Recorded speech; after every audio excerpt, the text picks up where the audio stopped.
In this video, I'm going to show you how to do myofascial release for neck muscle, especially for scaling. This muscle is freaking important for neck movement and it has relationship with nervous tissue, and there's myofascial connection for inside of rib cage. This is very important muscle. Where is it? Where is scaling? It's on the lateral part of the neck. It's on the side of the neck. You need to be very careful for one thing, which is brachial plexus. Brachial plexus runs like this. The criteria is anterior scaling and middle scaling. And in between anterior scaling and middle scaling, brachial plexus through here. So it's very important to be able to find brachial plexus. Where is it? You see the vein here? It's a little bit hard to see, but you can see this on most of the people. This is external jugular vein. Let's say this blue pen is external jugular vein. Now here, if you go deep to this vein, let's see my index finger is brachial plexus. So relationship is like this. External jugular vein, brachial plexus. If you can find external jugular vein, you are automatically on brachial plexus. You can see this vein for most of the people, okay? Now I'm on brachial plexus. This is external jugular vein, brachial plexus. Anterior to this vein, there is anterior scaling. Posterior to this vein, there is middle scaling. Then posterior to this, there's posterior scaling. There's 3 fibers: anterior, middle, and posterior.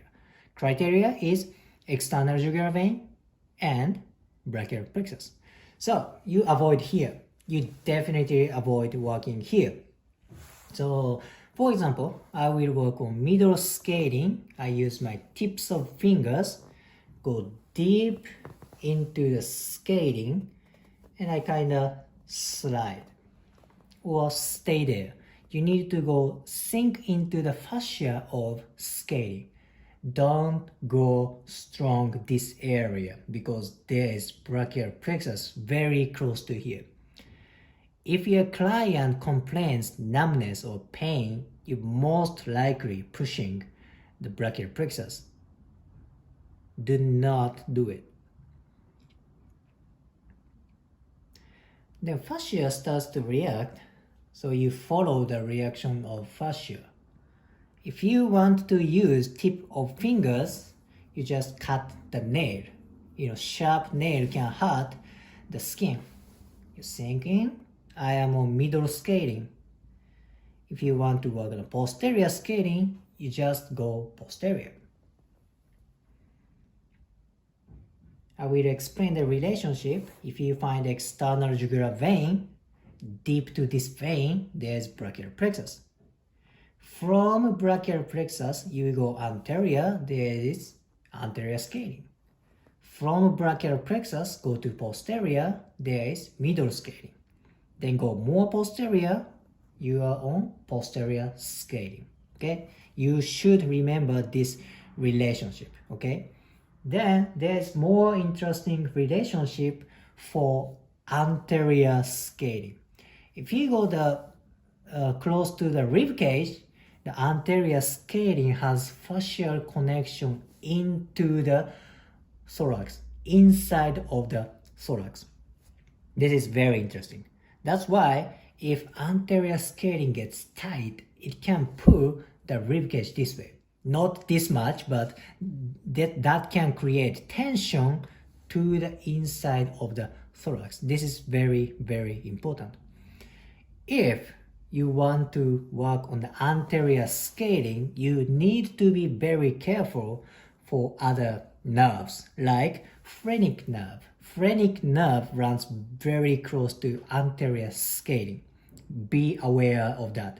And around scaling anterior, it's a little bit on the medial part, there's vagus nerve, common carotid artery, very important vessels around here. So study anatomy. Be aware there are many nervous tissue and blood vessel.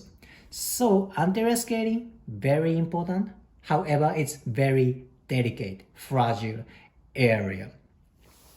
So just sink into the scaling and very careful this area. This is very fragile area, yet this is very important place to work. So if you liked today's video, please like, comment and subscribe. See you next video.